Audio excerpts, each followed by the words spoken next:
AP మంత్రి నారా లోకేష్ దుబాయ్లో భారత్ పాకిస్తాన్ మ్యాచ్కు హాజరవడంపై వైసీపీ అధికార ప్రతినిధి యాంకర్ శ్యామల స్పందించారు. రోమ్ నగరం తగలబడిపోతుంటే నీరో చక్రవర్తి ఫిడేల్ వాయించినట్లుందని అన్నారు. గ్రూప్ 2 పరీక్షను గంగలో కలిపివేసి కుంభమేళాలో పుణ్యస్నానాలు చేసిన నారా లోకేష్ ఇప్పుడు క్రికెట్ మ్యాచ్ చూస్తూ జాలీగా గడుపుతున్నారని విమర్శించారు.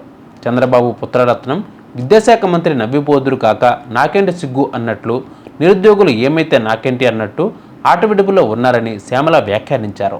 ఏపీలో విద్యార్థులు నిరుద్యోగులు అల్లాడుతుంటే దుబాయ్లో దుబారా తిరుగుళ్ళు తిరగడం మీకే సరిపోయింది లోకేష్ గారు. నవ్వాలో ఏడవాలో అర్థం కాని దౌర్భాగ్య పరిస్థితుల్లో ఏపీలో నెలకొన్నాయి అంటూ శ్యామల ధ్వజమెత్తారు.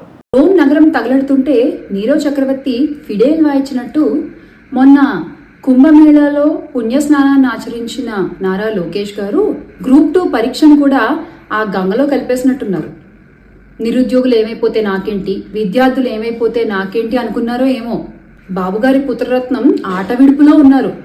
ఒక పక్క నవ్వాలో ఏడవాలో తెలియని పరిస్థితులు ఏపీలో నెలకొంటే ఈయన దుబాయ్లో దుబారా తిరుగుళ్ళు తిరుగుతున్నారు.